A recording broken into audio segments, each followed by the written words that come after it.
How's it going, guys? Welcome back to the channel. We're going to find out, why do Germans eat raw pork? That's the name of the video. The original channel is My Name is Andong. So, I don't know if I'm pronouncing that right, the correct way. Andong? I don't know. But we're going to watch it, guys. And thanks for watching with me. Hit like and subscribe. Do all that super fun, awesome stuff. And we're going to find out Part together. of this video is sponsored by Rosetta Stone. This raw pork sandwich comes straight out of Germany and it's called Hackepeterschrippe. And no, I'm not Hackepeterschrippe? pork sandwich comes straight out of Germany and it's called Hackepeterschrippe. Hackepeterschrippe. Okay. It's a hell of a name. And no, I'm not crazy. This is actually one of the most common old school snacks here. People will even eat it for breakfast. And look, I get it. Wow. You're wondering, what psycho eats raw pork before noon? I do. And by the end of this video, you might too. Because today we're Dutch people do, and Germans. In the Netherlands, they have something similar to this, and I believe they call it filet American, something like that. And it's like minced pork with it's like minced up with onions and I don't know what it. Maybe there's some chives, or I'm not sure. We're answering one big question. Why is Germany the only place on earth where eating raw pork is not just accepted, but a straight up mainstream tradition enjoyed by millions every day? Let's start with this though. Eating raw meat is certainly not just a German thing. A lot Right. Don't go to the supermarket here in the United States and get pork and think you can eat it raw. Absolutely do not. The quality control, the cleanliness and everything, the standards of food safety is a hell of a lot different in the United States. That's why they can get away with it over there. It's cleaner. You have cleaner pork in Europe, better standards. A lot of countries have their own raw meat traditions. Japan's got sashimi, France brings you beef tartare, Italians have carpaccio, South Americans whip up ceviche, and the Middle East offers kibbeh with raw lamb. And that's just And the Dutch with the filet American. He didn't mention it, but I did.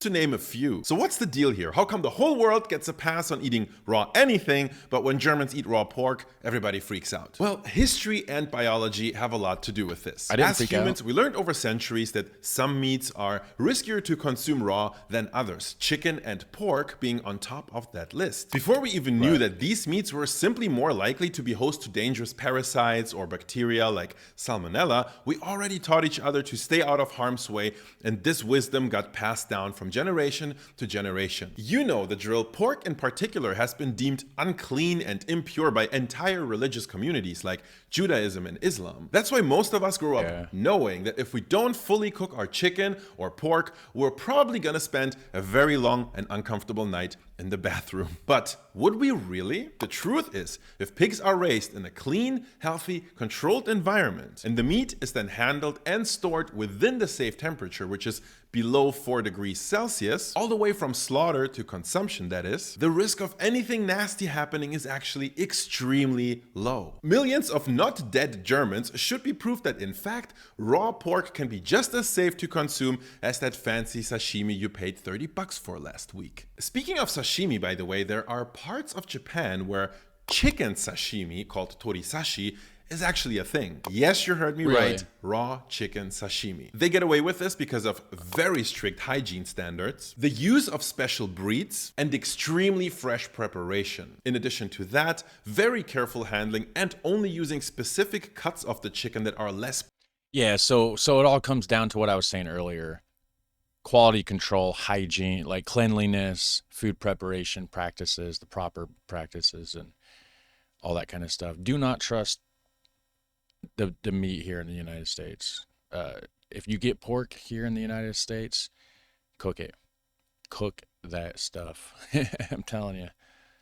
Prone to bacterial growth, like the inside of a chicken breast, minimize but don't actually fully eliminate the risk of contamination through salmonella and things like that, which is very likely why it always has been and still remains a very niche delicacy. But when it comes to eating raw pork, we have Germany, where this type of Hackepeterschrippe is anything but niche. In fact, it's as mainstream of a snack as you can possibly imagine. Heck, it's even a cultural cornerstone of German food if you ask me. So let's talk about it. This ready-to-eat raw pork is actually called mett over here. The word mett is a very old German word, originally meaning something like meal or food in general. It's actually also the root of the English word meat. But over time, in modern German, it narrowed specifically to mean lean, ground, raw pork. And while today mett is mostly eaten raw, it hasn't always been like that. Just over 100 years ago, people would cure, dry, and smoke their mett to make Mettwurst, which is a mett sausage, and it still exists today. It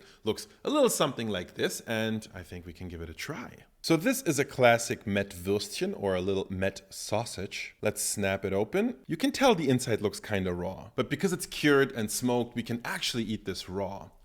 Well, that's the same as with jerky and stuff. Yeah, like I've had chicken jerky and pork jerky, which is of course raw, but it's done safe. It's not just raw. Like they take the moisture out and whatever to make it jerky, and it makes it safe, right, with the salts and stuff. But so Mettwurst, huh?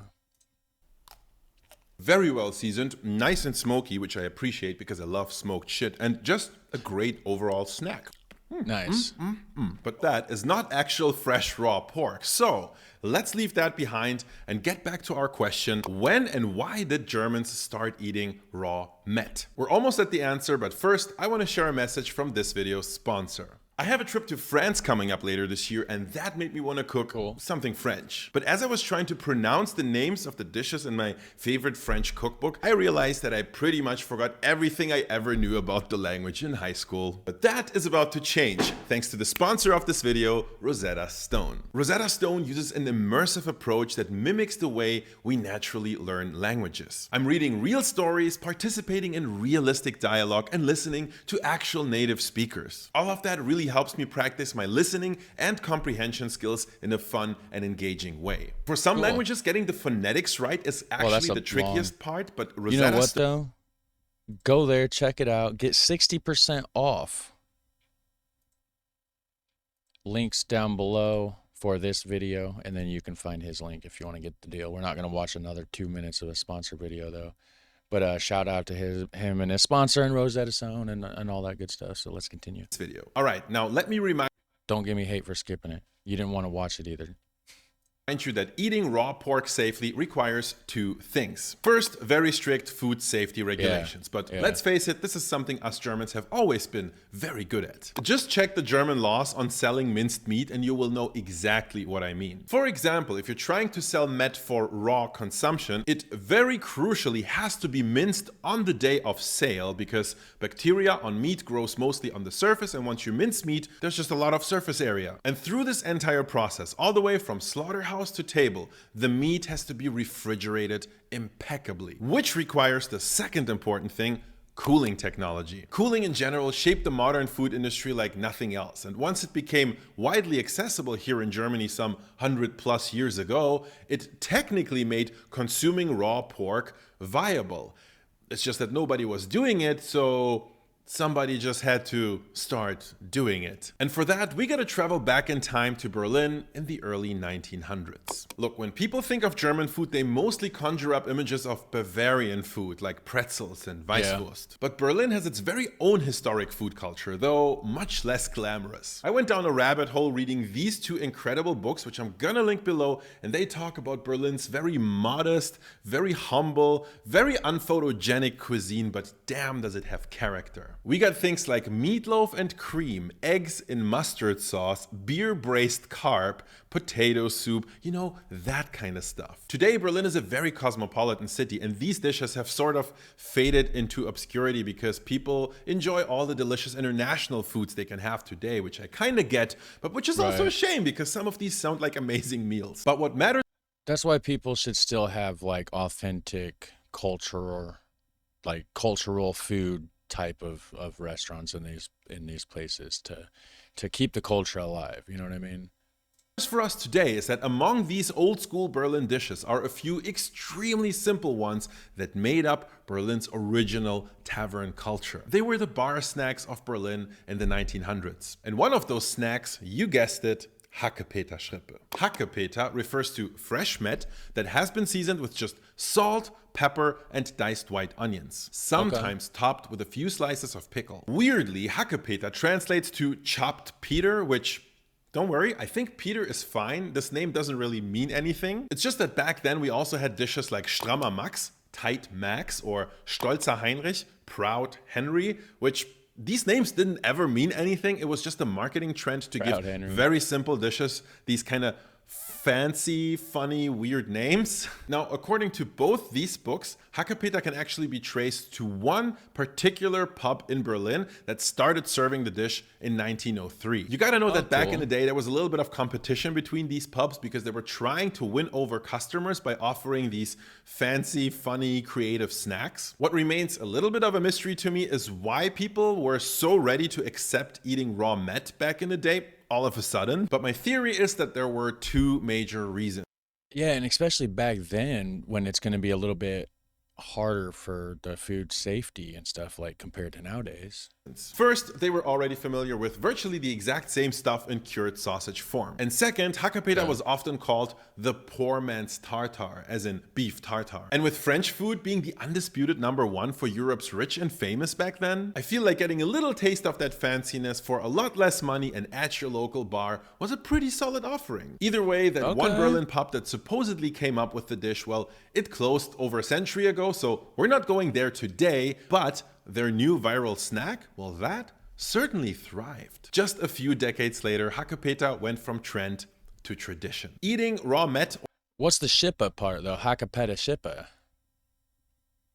Or making a little Hackepeter sandwich was so convenient that it became a household staple about as quickly as refrigerators did. And with Germans' love for pork, it just never went away. In fact, this brings us to possibly the darkest chapter in all of German food history. In the 1970s, Germany hit peak mett and committed one of the worst culinary atrocities ever. We invented the Mettigel, the raw pork hedgehog. Are you confused? Because you should be. Watch closely because I'm going to show it to you once and then never again. Viewer discretion is advised. I can watch as many times as I want because I got the rewind button, or I guess skip back, but here it is in all its glory.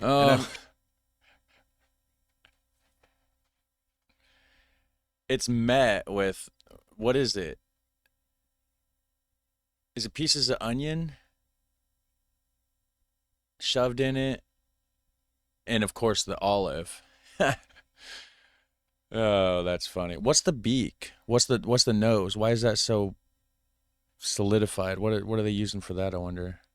Truly sorry you had to see this. People actually thought raw pork sculptures were cool back in the day. And while I like to think that opinions have shifted, people still make Mettigel to this day. They're kind of doing it ironically, like as a joke, but it's the type of joke where you're not sure if it really is a joke because people are enjoying it a little bit too much. Is that Trump? Looking at you, Matt Damon. Anyway, if you visit an old school German tavern or hit... He just said Matt Damon, right? That's awesome. Looking at you, Matt Damon. Anyway, if you... I thought it was Trump, but... whatever. Visit an old school German tavern or hit an old school German breakfast place, chances are you'll still be able to order a Hackepeterschrippe, or Mettbrötchen, as most of Germany outside of Berlin calls it. But you can also easily make it yourself. Schrippen, or simple white bread rolls, are available. Okay, I was wondering, so Schippen, that's just the act of putting it on bread makes it become a Schippen. Okay. All over Germany. We just gotta slice them in half and we'll be good to go. Most butchers or grocery store meat counters will have Hackepeter in Germany, which by law must be ground that day and is usually, but not always, pre-seasoned with salt, pepper, and onions. I actually prefer... And if nobody buys them at the end of the day, what do you do with them then? You just throw them in the fridge and then just like fry them up the next day, cook them up nice and thorough, turn it into like a little pork sandwich. That's what I would do. for eating it straight out of the fridge, not necessarily for food safety concerns, but just because I feel that the texture of Hackepeta is much nicer when it's cold. If your mett is unseasoned or you just like it a little bit more flavorful, you can add extra salt, pepper, and freshly diced onions. I know there are big debates over whether it's a good idea or not to add butter to your Hackepeta Schrippe. I am firmly on the pro-butter side of this debate. A lot of people I mean, butter makes everything better, right? I mean, come on now. So yeah, I'm on board with it. People will tell you this is heresy, but I say you do you. Now let's add some mett. A lot of people like to go for a lot of mett here, basically adding an entire patty's worth of mett. But me personally, I like doing a modest amount. I think it tastes much, much better this way. Not more than that, actually, in my book. Let's do a bit of salt. Okay, now so you I get want the to add bread. some extra pepper, but I'm very bad at doing it with one hand. Well, yeah, it's a pepper grinder. You need 2 hands. Some diced onions, very importantly. There's also a debate over topping your Hackepeta Schrippe I wonder if it'd be good with like some green onions or like some chives. with little slices of pickle, but I personally like to not do that because I feel like the pickle overpowers the very delicate taste of the meat. But if you really like pickles, I'd rather suggest eating one on the side, basically like a palate cleanser between bites, and not putting it on the sandwich itself. So there you have it, as simple as it possibly could be, a good old classic Hackepeta Schrippe. L'chaim. I'm gonna savor this moment. You know, truly, a lot of times, the simplest things are the best. Right in this moment, I'm a very happy man. After eating this, I just want to reaffirm that you should definitely not skip the butter. I repeat, do not skip the butter. It's amazing. The raw pork, it's very refreshing. It's delicate. It's mild. I'll probably never try it because I'm in the United States, and raw pork is not something you want to eat here. Also, the reason I really like it cold, because it kind of highlights that freshness. Every element of this. Also, raw pork just kind of grosses me out to think about it, really. I mean, I like my steaks medium rare and all, but like, I don't know. Dish has a place. The salt enhances the natural flavors. The pepper helps to mellow out the raw edge of the meat. The onions add sharpness and a little juicy crunch. I'd try that mett worse, though, for sure. Simplest snack in the world, but at least for me, it's also one of the best. It just works. Nice. Look, if you want to try this, and I think you want to because you've watched this video past the Mett Eagle. I guess I would try. I guess I would take a bite. I guess I would, but I wouldn't do it here in the United States. Probably not. Like, it's probably not safe here. So I think your tolerance to raw pork is pretty high now. Just go talk to your local trusted butcher and maybe have him grind some fresh pork for you, some high quality fresh pork, and give it a shot. It's just really, really good. Thank you so much for watching. In the next video, we'll be eating raw giraffe and rhinoceros. No, of course. Raw giraffe and rhinoceros, guys. So links down below for his channel if you want to go see that. I'm not going to react to that because that's not what my channel's about. But anyways, maybe I'll watch it in my free time because that does seem interesting, I guess. I don't know for what reason. But anyways, I just have a curious mind, right? What is giraffe? What is giraffe all about? But anyways, thanks for watching, guys. I appreciate it. Hit like and subscribe and have a super fun, awesome day. Catch you in the next one. Take care. Bye.